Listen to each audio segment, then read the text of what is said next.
बिस्मिल्लाहिर्रहमानिर्रहीम। अस्सलाम वालेकुम वरहमतुल्लाहि वबरकातुहू। व्यूअर्स कैसे हैं? उम्मीद करता हूँ आप हज़रात सब खैरियत से होंगे।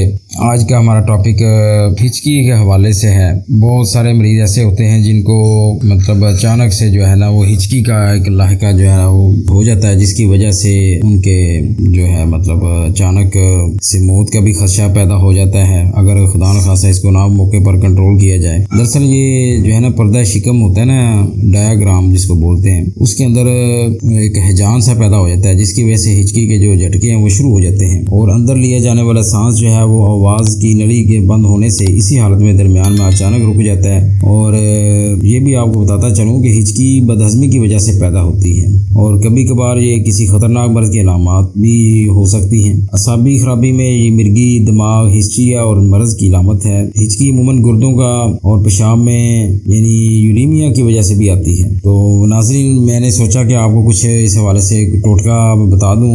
दो मतलब मुख्तलिफ हैं जिसमें उम्मीद है कि इंशाअल्लाह ताला इस्तेमाल करने से आपको काफ़ी हद तक फ़ायदा होगा। तो सबसे पहले सूंठ जो होती है उसको अगर पानी में अच्छी तरह घसा कर सूंघें तो उससे जो है ना हिचकी मतलब बंद हो जाती है। और इसी तरह नीम गर्म दूध पीने से भी हिचकी बंद हो जाती है। प्याज को अगर काट कर उसमें नमक डालकर खाएं तो उससे भी हिचकी जो है ना बंद हो जाती है। इसी तरह अगर हिचकी बंद ना हो रही हो तो पुदीने के पत्ते या नींबू जो है ना वो चूस लें और पुदीने के पत्तों पर चीनी डालकर भी आप अगर उसको चबाएं तो उससे भी जो है ना हिचकी आना बंद हो जाती है। और मूली के 4 पत्ते अगर खाएं तो उससे भी हिचकी बंद हो जाती है। और नाज़रीन, इसी तरह गन्ने का रस अगर 1 गिलास कम से कम पी लें तो उससे भी हिचकी आना बंद हो जाती है। थोड़ा सा गरम गरम देसी घी पिए तो उससे भी हिचकी आना बंद हो जाती है। यानी ये वो चीज़ें हैं जो आमतौर पर हमारे किचन में मौजूद होती है। मेरी कोशिश होती है कि आपको इस हवाले से जो है ना तकलीफ़ ना उठानी पड़े और वही चीज़ें आपको बताऊं जो आम तौर पर हमारे किचन में होती हैं। तो इसी तरह नाज़रीन, स्याह मिर्च जो होती है अगर वो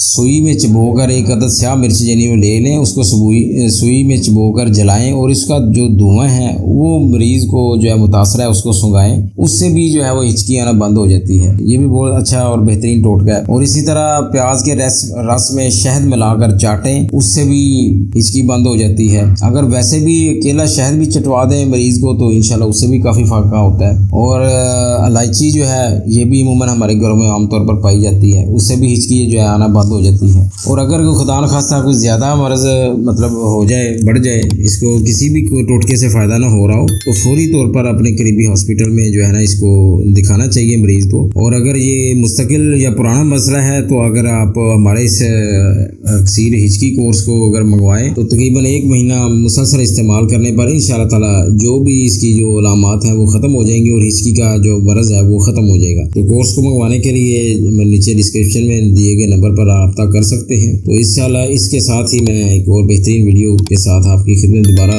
हाजिर होऊंगा। तब तक के लिए इजाज़त। अल्लाह हाफिज़। अस्सलाम वालेकुम रहमतुल्लाहि व बरकातुहू।